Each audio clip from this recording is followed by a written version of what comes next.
No movie has seeped so thoroughly into the public consciousness like Psycho.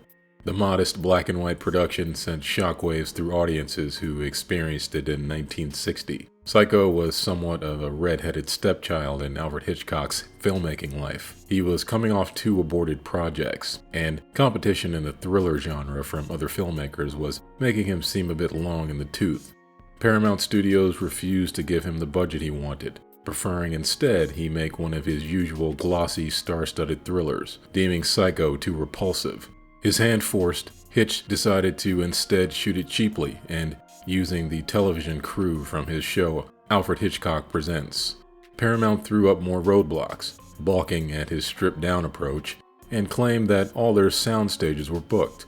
Undeterred, Hitch offered to finance the movie himself for 60% of the profits and film it at Universal Studios, suggesting Paramount distribute the film. Finally, they accepted, and Psycho was a go. Little did Paramount realize just how much of a phenomenon Psycho would become and how much money they'd left on the table. Hitchcock would make some $15 million from his substantial share of the profits and had a classic on his hands. His gamble and belief in the material paid off in spades. Of course, no one can forget the famous shower scene in which Marion Crane is brutally murdered in cold blood by what would turn out to be Norman Bates dressed as his mother. This simple detail is a nexus point for one of the major thematic elements of Psycho. In order to understand this, we have to go back to the beginning. Marion Crane is involved with a man named Sam Loomis, who is unavailable because of his debts to his ex-wife. Because of this, they cannot get married. Later, Marion sees an opportunity while collecting a large sum of money from one of her boss's clients, which she has been tasked to put in the bank. Instead, she skips town with the money, planning to rendezvous with Sam and use the stolen cash to get married and potentially pay off his debt. An important moment happens when Marion is stopped at a crosswalk and spots her boss, who looks at her in a suspicious manner. At this exact moment, the famous strings from the Psycho theme kick in, and later we hear all sorts of incriminating scenarios over shots of Marion driving.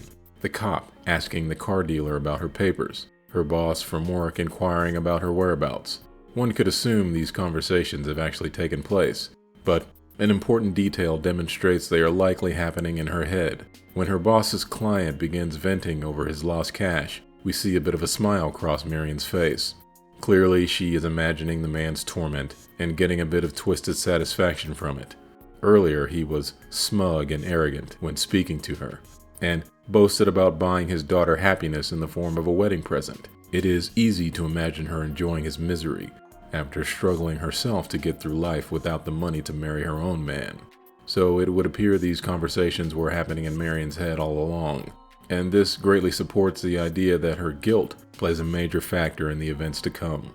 This guilt seems to follow her the moment she is spotted by her boss. She is questioned by a cop for sleeping on the side of the road, and notice the cop appears as she's sleeping, as if her own dreaming subconscious conjured the man out of thin air, and he follows her to the car dealer, watching her as she ditches her old ride in a great big hurry. Psycho is considered the granddaddy of all slasher films, and one of the major thematic elements of the slasher is guilt and transgression. Unwitting teenagers being stalked and slaughtered one by one, often by a shadowy figure, in a sense a manifestation of retribution itself, come to enact a kind of puritanical justice over what our Christian-founded society deems unacceptable: drinking, drugs, and sex. Psycho began this trend, but in a more psychologically complex manner. Marion's apparent transgressions are more straightforward. She's clearly broken the law by stealing this money, but it's her guilt that seems to carry over throughout the film until her tragic end. The teenagers in slashers don't feel guilty over what they've done, and in a way, that makes the killer's actions all the more vicious. He is punishing ignorance and apathy just as much as he is punishing their transgressions. Psycho's thematic musings become more complex once Norman Bates enters the picture. By now, we all know what Norman's deal is. He dresses up as his dead mother, whom he murdered along with her lover in order to kill other people. This psychological transference of mother to son is a direct result of Norman's severe guilt over what he's done to her. He stole her corpse and preserved it, pretending that she was still alive. In order to complete the illusion, He began dressing up as Mrs. Bates and eventually begins killing, starting with 2 young girls. Norman's mother was a jealous woman, scolding him whenever he'd become attracted to a woman. In Norman's mind, mother becomes jealous to the point of murder, but Norman's real mother never murdered anyone. The killer's rage is the result of Norman, not his mother. It is what Norman believes his mother wants to do, not what she'd actually do. In a sense, this is Norman's way of absolving himself of any wrongdoing. In Norman's mind, he is an innocent, hard-working do-gooder, and his mother is a jealous freak who won't let him be with the objects of his affection. In order to complete this barrier, Norman kills them.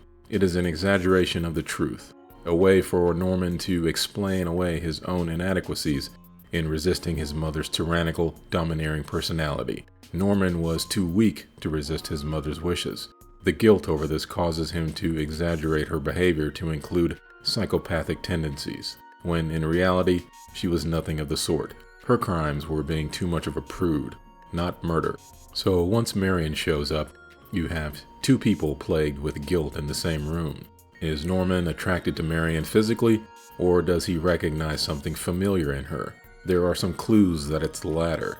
Once Marion arrives at the motel, she is reflected in a mirror, not once, but twice.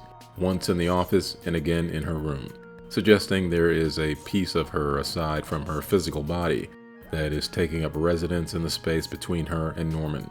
And once Norman comes back with the food, this time it is he who is reflected in the glass window, and again Marion reflected in the glass of the door, followed by this key shot.